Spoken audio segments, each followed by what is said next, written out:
सावरकर पर देश भर चर्चा चल रही है।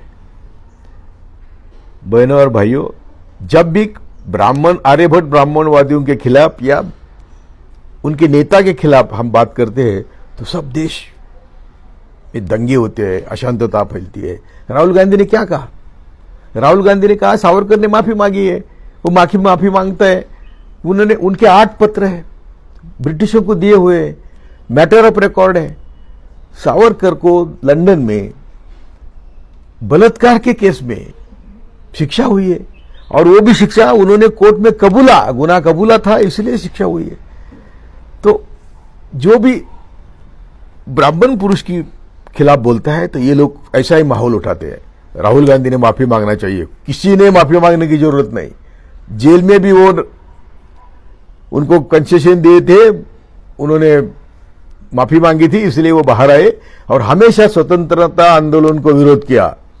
उन्होंने कहा ब्रिटिशों से लड़ने की जरूरत नहीं, हमारे दुश्मन हमारे ही देश में है। कौन है? मुस्लिम है, ईसाई है, बौद्ध है, तो उनको मारना चाहिए। कैसा मारना चाहिए? तो उनके जो बहनें हैं, माताएं हैं, जो गरोदर हैं, उनका पेट फाड़ के उनके बच्चे बाहर निकालना चाहिए और मारना चाहिए। ये उनकी फिलोसफी थी, आइडियोलॉजी थी। सावरकर जैसा नतद्रष्ट नेता, बहुजन समाज के देश के विरोध में काम करने वाला नेता केवल ब्राह्मण है, इसलिए उसको अच्छा कहा जाता है। तो हम कितने दिन ये सहेंगे? सावरकर की इतिहास इतना काला है कि वो बोले समुद्र में उड़ी मारी। अरे 10 फुट भी नहीं था किनारा।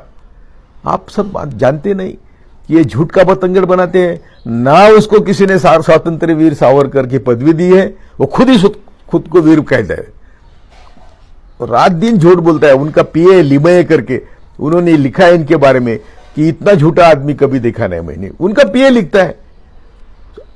हमारे मदन पाटिल है, उन्होंने अकथित सावरकर लिखा है, पढ़ो। और भी कई सावरकर के बारे में किताबें आई है। वो सब कहते हैं कि सावरकर इतना झूठ, नीच नतद्रष्ट आदमी कोई नहीं था। इसलिए इसके ऊपर बवाल मत करो। ये ऐसा होता है। कल सोनिया गांधी, प्रियंका गांधी, राहुल गांधी ने देश के इकोनॉमी पर, देश के साथ जो धोखा हुआ उसके ऊपर भाषण किया, लेकिन उसके ऊपर पानी फिरने के लिए सावरकर बाहर लाया है। सावरकर के बारे में किसी ने बोलने की, बिल्कुल खिलाफ बोलने में किसी ने भी डरने की जरूरत नहीं। सावरकर के या और किसी, टिळक खुद कहते थे हमें इंग्रज चाहिए, गोलवलकर चाहते थे हम इंग्रज चाहिए। संविधान जहरीला है, संविधान जहरीला बीज है, तो हम किसकी परवाह करेंगे? तो मैं आपको विनती करता हूं कि सावरकर के खिलाफ कितना भी बोले तो कम है। जय भारत।